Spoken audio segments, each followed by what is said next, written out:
우리 같이 봉독하도록 하겠습니다.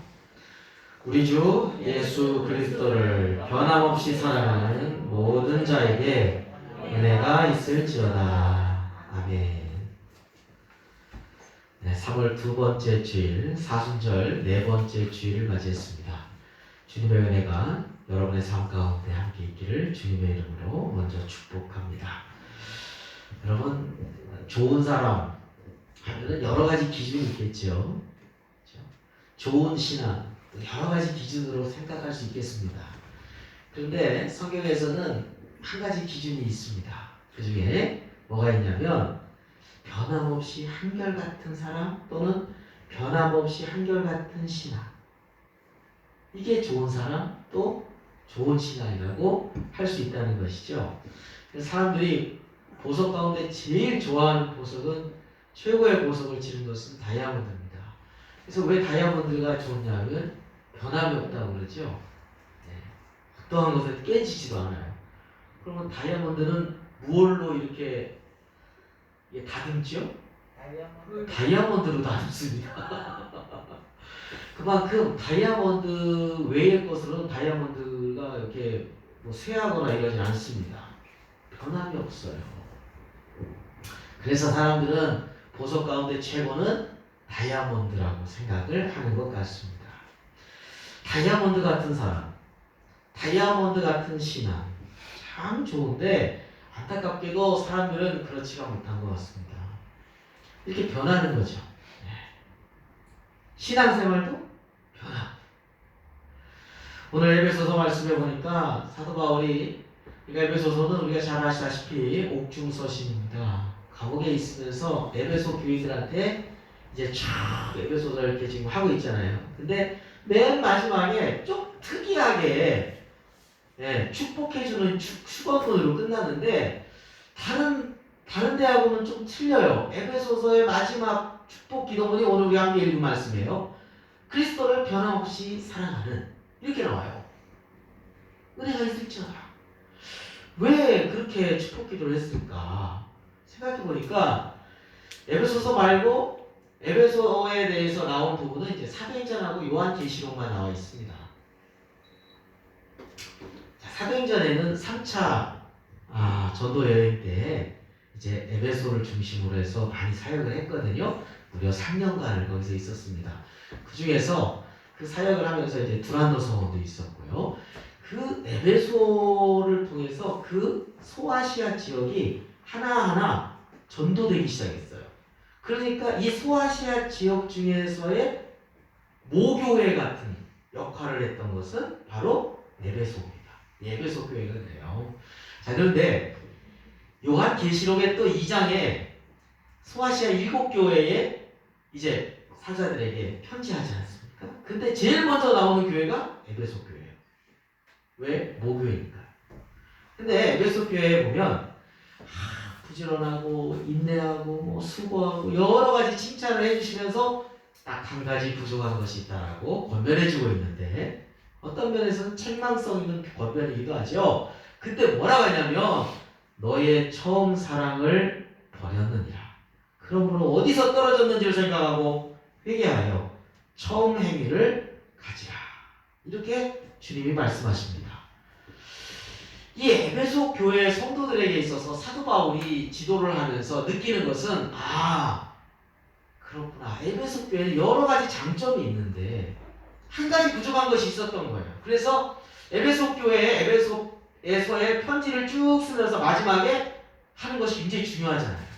마지막에 요 문구가 에베소 교회에만 들어가 있어요. 다른 데는 들어가 있지 않아요. 어떻게 해요? 우리 주 예수 그리스도를 변함없이 사랑하는 모든 자에게 은혜가 있을지어다. 그렇게 에베소 교회에만 이렇게 축원문으로 마감하고 있는 것을 보게 됩니다. 아마 사도 바울이 그런 느낌을 받았던 것 같아요. 여러분, 우리의 믿음이 좀 순수하고 주님을 좀 온전히 믿고 변질되지 않는 그런 믿음, 그런 믿음을 가진 자를 주님께서 기뻐하실 줄로 믿습니다. 여러분, 그 출애굽기에 보면 이스라엘 민족이 요셉을 알지 못하는 바로의 등장과 함께 굉장히 고통을 받죠. 엄청나게 노예처럼 학대를 당하고 신음하면서 그렇게 하루하루를 고통 가운데 보내고 있을 때 하나님께서 그 신음소리, 그 고통소리를 부르짖는 소리를 들으셨죠. 그래서 하나님이 누구를 준비하셨냐면 우리가 잘 아시다시피 모세를 준비해 주셨죠. 자, 모세가 와서 전합니다. 하나님께서 나를 보내셔서 여러분들을 이제 애굽에서 나오게 합니다. 와, 난리 난 거죠. 그때 난리 났어요. 근데 모세 등장만으로 출애굽이 이루어진 건 아니지 않습니까? 그때 더 학대를 하고 더 고통스러운 그러한 정책을 바로가 펼치자 이스라엘 백성들은 어떡합니까? 그렇게 환호했던 모세를 막 원망하고 갑자기 하나님을 원망하고 그렇습니다. 샥 또 변해요. 자, 출애굽 전에만 그런 게 아니에요. 출애굽 후에도 이스라엘 백성이 애굽에서 나왔잖아요. 막 홍해도 건넜잖아요. 자, 그때는 막 찬송을 부르고 그게 이제 출애굽기 읽어보면 나오지 않습니까? 자, 그런데 모세가 시내산에 올라갔어요. 자, 이제 율법 받아야 되잖아. 십계명도 받고 이제 받잖아요. 자, 시내산에서 오랫동안 있다 보니까 밑에서는 이스라엘 백성이 하나님을 찬양하고 그 막 감격했던 신앙이 온데간데 없어지고 우리를 인도해 준 신은 금송아지 딱 만들어 놓고 애굽에서 우상 섬기는 걸 본 떠가지고 금송아지 만들어 놓고 이 금송아지가 우리를 애굽에서 인도해낸 하나님이라고 하면서 우상 숭배를 펼칩니다. 완전히 이렇게 또 뒤집어져요. 그뿐 아니죠. 그 이후에 광야에서 얼마나 많이 뒤집어지고 변질되는지 40년 동안 하나님께서 연단시키시고 난 다음에 가나안으로 입성하게 해주신 것을 우리는 잘 알고 있습니다. 믿음이라는 것이 뭘까요? 믿음이라는 것이 이 눈에 아무 증거 아니 보이고 이 귀에 아무 소리 아니 들려요. 네, 그냥 믿는 거예요. 누구 때문에? 하나님의 말씀이기 때문에. 믿음이라는 것은 내가 일이 잘 될 때, 형통할 때만 믿는 게 아니에요. 하나님 감사합니다. 어떨 때는 더 고통스럽고 더 어려움을 당해도 온전히 믿는 게 믿음이에요. 어떨 때 내가 건강하고 회복됐을 때 치료될 때만 믿느냐? 아니에요. 믿음이라는 것은 내가 건강을 잃어버렸을 때도, 내가 병들어 누워있을 때도 변해서는 안 돼. 그것이 진정한 다이아몬드 같은 변함이 없는 그런 믿음이라고 할 것입니다. 여러분, 믿음의 조상 우리가 아브라함을 생각합니다만 그 아브라함 이전에 참 노아가 참 훌륭해요. 노아가 어떤 면에서 아담 이후의 중시조 같은, 인류의 중시조 같은 그런 인물이 아니겠습니까? 왜냐하면 노아 시대 홍수로 노아 가족 8명 외에는 다 심판을 받았잖아요. 그러니까 노아의 가족으로부터 인류는 다시 시작했다고 해도 과언이 아니지 않습니까? 자, 근데 노아의 신앙이 참 본받을 만해요. 그때 당시에 사회상이 어땠냐면 죄악이 가득했어요. 사람이 생각하는 모든 것이 악하대요. 동기가 불순해 늘. 자, 그런 시대 속에서 살아가면 근묵자흑이라고 검은 거하고 가까이 가면 검은색으로 변하는데 노아는 변질이 안 돼요. 다이아몬드 같았어. 변질이 안 돼요. 사람들이 그렇게 산다 하더라도 그는 하나님의 소리를 듣기를 원했던 거죠. 자, 노아에게 하나님께서 말씀하시죠. 이제 홍수 앞두고서 뭐라고 말씀하십니까? 방주를 지어라. 근데 방주 규모가 조그마한 배가 아니에요. 길이가 150m예요. 그때 당시에. 그래서 그쪽 뭐죠? 제가 알기로는 거기에 방주 흔적이 나왔다고 하더라고요. 고고학에 의해서. 근데 그 센치가 거의 150m 이렇게 되나 봐요. 크기가. 자, 길이가 150m, 너비가 25m, 높이가 15m로 해서 3층입니다.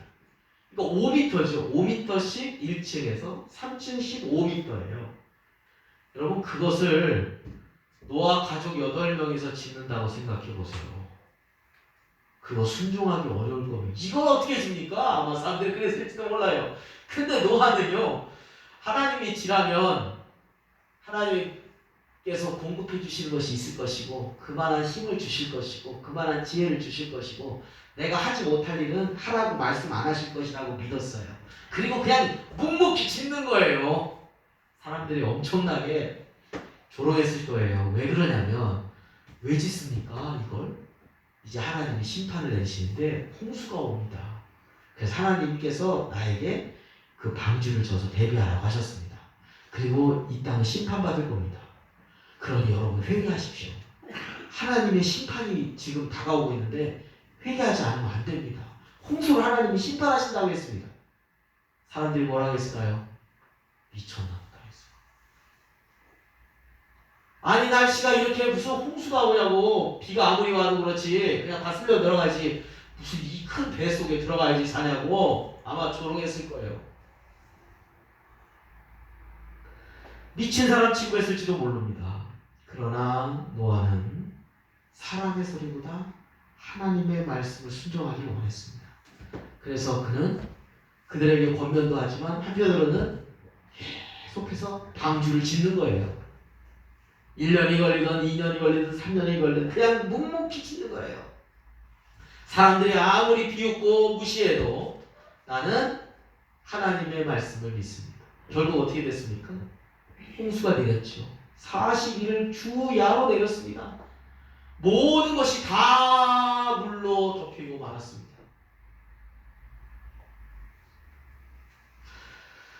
참 노아를 보면서 이런 말씀이 생각나요. 참 제가 좋아하는 말씀 가운데 하나는 히브리서 12장 2절 말씀이에요. 여러분들 이 말씀 꼭 함께 나눴으면 좋겠습니다. 믿음의 주요 온전케 하시니 예수를 바라보자. 그는 그 앞에 있는 기쁨을 위하여 십자가를 참으사 부끄러움을 개의치 아니하시더니 하나님 보좌 우편에 앉으셨느니라. 여러분 어떨 때는 우리 앞에 부끄러움도 있을 수 있어요. 고통스러운 십자가가 있을 수 있어요. 그러나 우리가 끝까지 바라보고 믿고 따라가야 되는 것은 바로 오직 믿음의 주요 온전케 하시는 예수님을 바라보는 겁니다. 흔들리지 않는 거예요. 변질되지 않는 거예요. 여러분 우리가 산상수훈을 말씀을 참 너무너무 귀중한 말씀이 이 산상수훈에 다 남아있죠. 그래서 마태복음 5장부터 마태복음 7장까지 이 3장에 걸쳐서 산상수훈이 있죠. 그래서 팔복으로부터 시작하지 않습니까? 심령이 가난한 자는 복이 있나니 천국이 저희 것이며 이렇게 시작이 돼서 맨 마지막에 7장이 어떻게 끝납니까? 7장에 비유로 끝나죠. 예, 어떤 비유냐면 반석 위에 세운 집 그리고 모래 위에 세운 집. 지혜로운 사람은 주초를 반석 위에 세우고 집을 짓는다. 그래서 비가 오고 바람이 불고 창수가 불어도 이 반석 위에 세운 집은 흔들림이 없다는 거예요. 근데 모래 위에 세운 집은 비가 오고 바람이 불고 창수가 불면 다 부서지고 떠내려가고 만다는 거예요. 이거 어리석은 자라고 표현하고 있죠. 그러면 누가 반석 위에 집을 짓는 지혜로운 사람입니까? 그거에 대해서 주님이 이렇게 말씀하시죠. 하나님 말씀을 듣고 순종하는 자. 듣기만 해요. 처음엔 들어, 좋은가 보다. 근데 행동이 없어. 믿음의 온전함이 없어요. 변질되는 거죠. 거기에는 아무 의미가 없다는 거예요. 우리의 믿음이 어떻게 세워져야 되냐면 반석 위에 세운 집과 같이 세워져야 되는데 바로 그것은 끝까지 변함없이 쭉 가는 겁니다. 좌로나 우로나 치우칠 거 없어요. 그냥 주님만 바라보는 거예요. 이게 신앙이에요. 내가 어떨 때는 병들었을 때, 내가 어떨 때는 일이 안 될 때, 내가 어떨 때는 무시받고 조롱받는다 하더라도 그냥 묵묵하게 믿음의 주요 온전케 하시니 예수만을 바라보는 거예요. 우리가 마태복음 14장에 보면 이 말씀이 있잖아요. 풍랑 만났을 때 이야기. 저는 그거하고 비슷하다고 생각합니다. 풍랑이 막 일어요. 제자들이 먼저 배를 타고 갔는데 갈릴리가 이렇게 솟구칠 때가 있대요. 자, 그럴 때 베드로 앞에, 제자들 앞에 예수님이 가까이 다가오시잖아요. 처음에는 예수님인 줄 모르는 거예요. 그래서 만약 주님이시라면 저로 하여금 이 무리를 좀 걷게 좀 해달라고 베드로가 요청하지 않습니까? 그래서 와라. 주님 말씀 와라, 물 위를 걸어서 와라 라고 하는 그 말씀 한마디에 그저 순종할 뿐이었어요, 베드로가. 근데 어떻게 됐어요? 그 무리를, 그 풍랑에 죽음의 공포를 줬던 무리를 유유자적하게 걷지 않습니까? 놀라운 일이 벌어집니다. 여러분, 세상이 흉흉하고 여러 가지 이 코로나 상황이 있고 뭐 경제가 흔들리고 그래도 변하지 않아야 될 게 있어요. 세상의 모든 것 다 변해도 우리가 주님 바라보는 것만큼은 변해서 안 돼요. 그것이 우리로 하여금 믿음의 승리의 길입니다. 자, 그런데 베드로가 어떻게 됐습니까? 시선을 주님께로 이렇게 쫙 갔는데 시선을 풍랑을 바라보기 시작하죠. 믿음이 변질돼요. 주님만을 바라보던 믿음이 세상을 바라보는 그런 마음으로 변질되었을 때 갑자기 세상 속으로 푹 빠져. 물속으로 푹 빠져요. 그러면서 살려달라고, 죽을 것 같다고, 두렵다고 이야기합니다. 여러분, 우리가 주님을 바라보면 두려움이 사라져요. 그러나 주님으로부터 떨어지는 순간에 사람들은 두려움이 시작됩니다. 에덴 동산에서 어떻게 됐습니까? 주님과 늘 동산을 거닐었던 아담에게는 두려움이라는 것 자체가 없었어요. 수치도 없었어요. 근데 언제부터 두려움이 시작됐죠? 하나님을 등지고 엉뚱하게 하나님을 등졌을 때부터 두려움이 시작됐어요. 부끄러움이 시작됐어요. 오늘 그렇습니다. 우리의 삶에 있어서 주님을 바라보면 세상이 알지 못하는 평안함이 우리의 두려움을 내쫓습니다. 그런데 주님으로부터 시선이 떨어져 가면 주님이 주시던 평안함이 이제는 사라지고 두려움이 들어옵니다. 여러분, 우리의 마음과 생각을 어떻게 지켜요? 우리 염려와 근심 어떻게 지켜요? 주께 맡기는 거죠. 주님께 맡기는 건 주님을 바라보는 겁니다. 그럴 때 주님이 주시는 은혜와 평강, 그걸 누리면서 살 수가 있어요. 사랑하는 성도 여러분, 우리 마태복음 7장 21절 말씀, 주여 주여 하는 자마다 천국에 들어가는 게 아니라는 거죠. 오직 아버지의 뜻대로 행하는 자라야 들어간다고 말씀해 주셨습니다. 하나님 뜻대로 행하는 것 참 중요합니다. 우리가 잘 아는 그 씨 뿌리는 비유도 마찬가지 아니겠습니까? 길가든 가시밭이든 또 돌짝밭이든 왜 열매를 못 맺었어요? 변질돼서 그래요. 처음에는 좋아요. 좋아요. 나 예수 믿기 잘했나봐요. 이랬는데 조금 활락이 오니까 등 돌려. 또 세상 유혹이 많아보니까 또 등 돌려. 처음에는 좋아요. 근데 신앙생활이라는 게 처음만 이렇게 좋아 이걸로 끝나는 게 아니잖아요. 별별 숱한 일이 있어도 그것을 인내로 참고 주님을 바라보며 하나하나 넘어가고 그래서 신앙이 성장하고 성숙하고 그게 신앙이거든요. 그래서 주님이 이런 말씀하시죠. 그 마지막에 옥토, 좋은 땅은 뭐냐? 하나님의 말씀의 씨가 우리 마음의 밭에 심겨졌을 때 말씀을 듣고 지키어 인내로 결실하는 자다. 이렇게 말씀하고 있어요. 네. 끝까지 변함없이 그냥 가는 거예요. 그래서 마지막에 결실이 맺어진다는 것이죠. 그 결실의 때는 몰라요. 그러나 반드시 결실하는 것은 알아요. 여러분, 인간의 바벨탑이라는 게 이제 무너집니다. 인간의 바벨탑, 사람이 쌓은 거죠. 굉장히 멋있어요, 바벨탑. 그때 당시에는 최고의 문명이죠.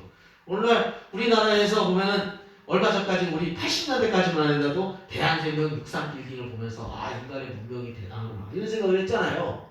그렇죠? 근데 요즘은 또 바뀌었죠. 롯데월드로 바뀌었죠. 롯데월드가 123층인가 몇 층인가 모르겠어요. 와, 가보진 않았지만 그걸 바라보면서 인간의 문명이 대단하구나 이런 느낌이다. 막 다리 한번 놓은 거 보세요. 다리 흰 다리 어떻게 저렇게 할까? 대단합니다. 근데 그때 당시에 이 바벨탑이라는 것이 수천 년 전 아니겠습니까? 근데 그걸 바벨탑을 쌓은 거예요. 그러니까 여러분 생각하시면 피라미드 한번 생각해 보세요. 옛날에도 대단한 거예요.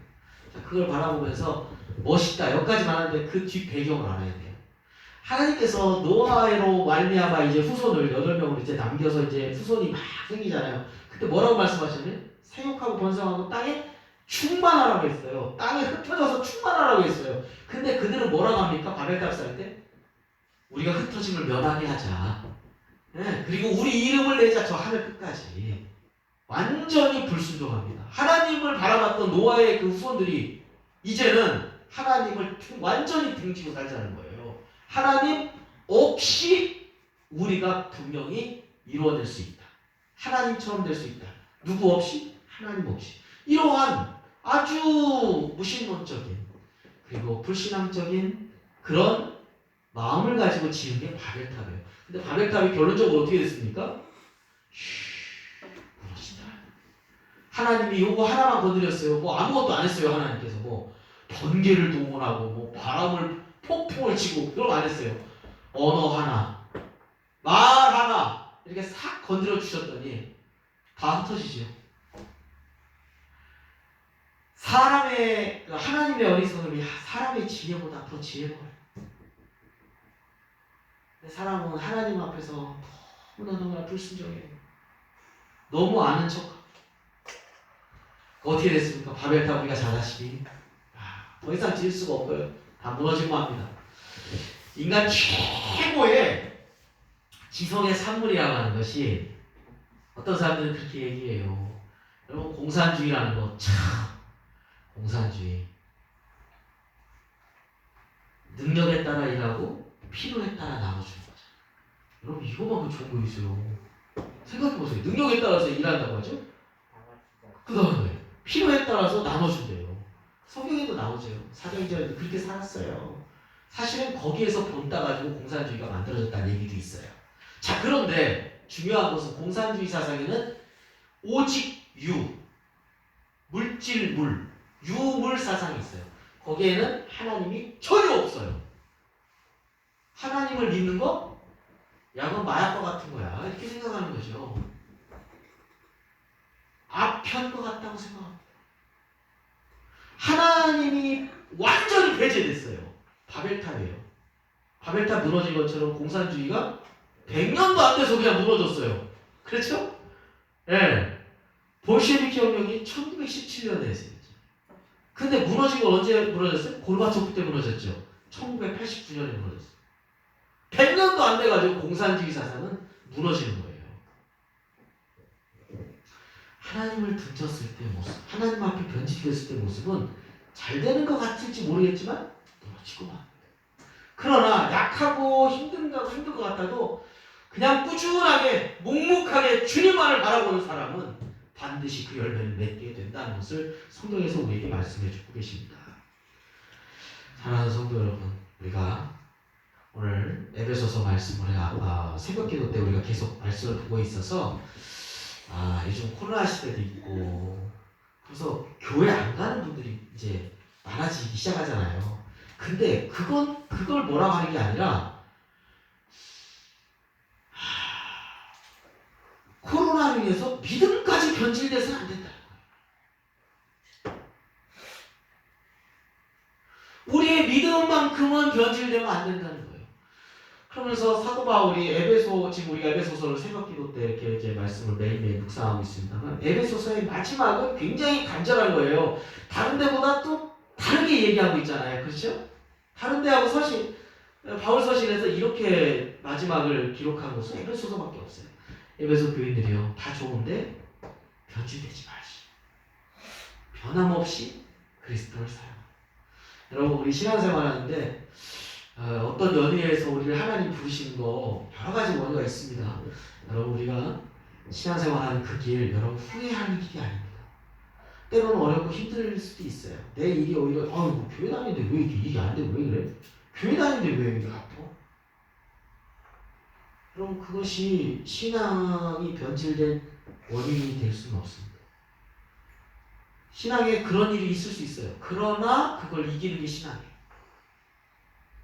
오직 그리스도를 변함없이 사랑하는 우리 모두의 삶이 되시기를 주님의 이름으로 축복합니다.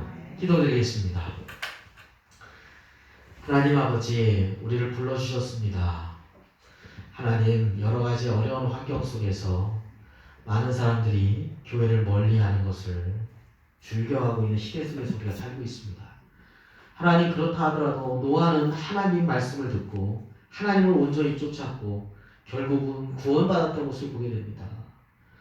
하나님 아버지, 우리의 신앙이 이스라엘 백성들처럼 이리 흔들리고 저리 흔들리고 상황에 따라서 변질되는 그러한 믿음이 되지 않게 해주시옵시고, 하나님 어떠한 상황에도 믿음의 주요 온전케 하시는 힘, 예수 그리스도만을 온전히 믿고 따를 수 있는 변함없이 주님을 사랑하는 믿음의 공동체가 되게 하여 주시옵소서. 그래서 주님 앞에 서는 날 잘했다, 착하고 충성된 종이라고 인정받는 우리 모두의 삶이 될 수 있도록 하나님 인도해 주시옵소서. 예수 그리스도의 이름으로 기도드립니다. 아멘.